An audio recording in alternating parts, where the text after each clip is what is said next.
তোমাকে বিয়ে করার পর থেকে না আমার জৈবনের মধ্যে না কোনো শান্তি নেই, জানো তো। তুমি তো আমাকে বিয়ে করেই বাড়িতে রেখে দিয়ে চলে গেলে। আমার এই ভরা জৈবন আমি এখন কি করবে বলো তো? আমি এখন একা তোকাত করে দিন কাটাই, আমার একটুকু ভালো লাগে না। দেখ শোনাবো, আমি বুঝতে পেরেছি তোর ভরা যৌবন, তোর এখন যৌবন এখন সাগরের ঢেউ উলট পালট করছে। একটু ধৈর্য ধরে রাখ, পানিটাকে একটু জমিয়ে রাখ, আমি যে সব পানি বাই করে দেবো, তোর জান হালকা করে দেবো, বুঝলি বউ? কত আর ধৈর্য ধরে থাকবো গো, আমার যে আর মন মানছে না। তুমি কখন আসবে, কবে আসবে তাও বলছো না। দেখো, তুমি তাড়াতাড়ি বাড়ি আসার চেষ্টা করবে, ঠিক আছে? নাহলে তোমাদের পাড়ার ফটিক কে আমি কিন্তু একবার করতে দেবো, ঠিক আছে? কিন্তু আমার পানিটা বাই করার আমি চেষ্টা করবো, না হলে কিন্তু আমার আর মন মানছে না, বুঝতে পেরেছো? আরে শালি, তুই কি কথা শোনালি? গুদমানি ভাই ফটিককে কইতে দিবি? খবরদার ওই কথা বলিস না বউ, তাহলে বাড়ি গিয়ে না তোকে আমি কুপিয়ে কেটে দেবো। তোর জন্য বিদেশে, আমি বিদেশে পড়ে আছি, তোর জন্য টাকা পয়সা ইনকাম করতে এসেছি। আর তোর এই সোনার যৌবনটাকে কাকে খাওয়াবি তা কখনো করিস না বউ, তাইলে আমি বুক ফেটে মরে যাবো। তো পানিটাকে একটু আটকে রেখে দে, আমি চললাম মাস খানিকের মধ্যে বাড়ি। আচ্ছা ঠিক আছে, তুমি তাড়াতাড়ি 1 মাসের মধ্যে আসার চেষ্টা করবে, ঠিক আছে? নাহলে আমার এই ভরা যৌবনের পানি আমি আর আটকে রাখতে পারছি না। অনেক দিন হয়ে গেল তুমি আসো না, ঠিক আছে? আমি আর কত নিজে নিজে এইভাবে নিজেকে সামলিয়ে রাখবো, তুমি বলো তো একটু। জানো, সামনের মাসে টিকিট করবে আর তাড়াতাড়ি আসার চেষ্টা করবে, ঠিক আছে?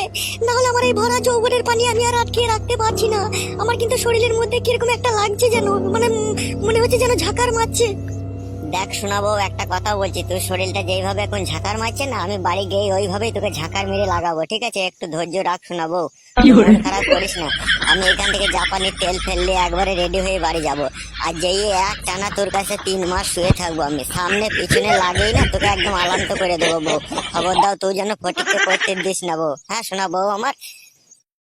আচ্ছা ঠিক আছে, তোমার অপেক্ষাতেই থাকছি, তাড়াতাড়ি আসবে, ঠিক আছে?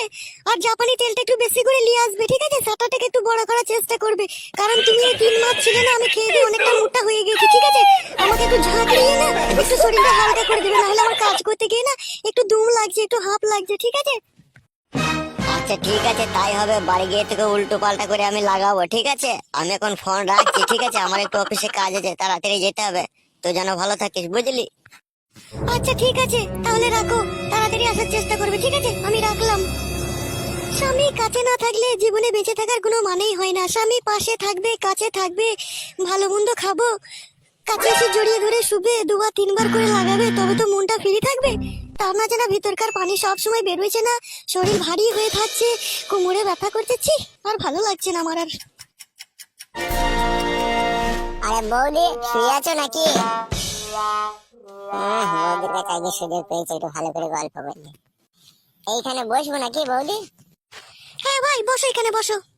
দি বলো ভাই, তোমার খবর কি বলো? কি আর বলবো বৌদি, দুঃখের কথা। খবর সেরকম আর ভালো নয়। তোমার বাড়িতে তোমার বৌদি দিন দিন শুকিয়ে যাচ্ছে, শরীর খারাপ হয়ে যাচ্ছে। কাছে যদি একটু শুভ মনে করছি, সেটাও হচ্ছে না। কি তোমার পুরা কপাল, তোমার বউ থেকেও তোমাকে লাগাতে দিচ্ছে না। আর আমার দেখো, সেই স্বামী বিদেশে পড়ে আছে, আবার আমার মন চাইছে, তাও আমি পারছি না গো। দেখো, আমি তোমাকে একটা কথা বলবো। হ্যাঁ বলো, একটা কেন, তুমি 10টা বলো। আচ্ছা ঠিক আছে, আমার পাশে একটু সরে এসো।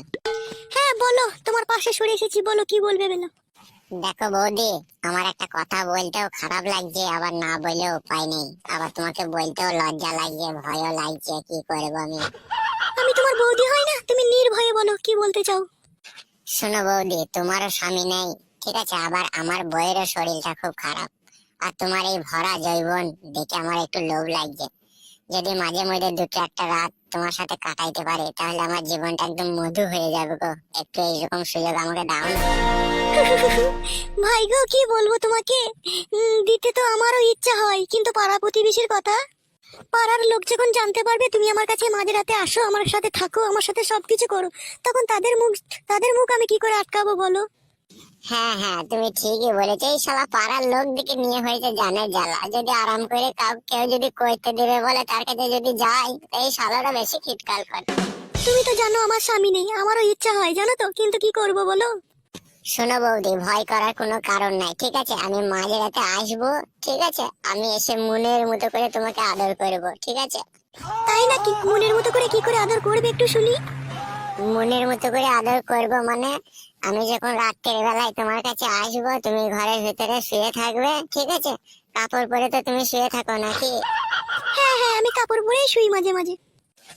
শোনো, তুমি কাপড় পরে যখন শুয়ে থাকবে আমি আসবো, আমি নিজের হাতে করে এসে তোমার শাড়িটাকে খুলে নেবো। আমি খুলে শাড়িটাকে খুলে গোছ করে আবার তোমার মাথায় বালিশের মতো করে দেবো, দিয়ে তোমার উপরে শুবো। দিয়ে প্রথমেই আমি কি করবো জানো তো, তোমার সায়াটাকে একটু উপর দিয়ে হালকা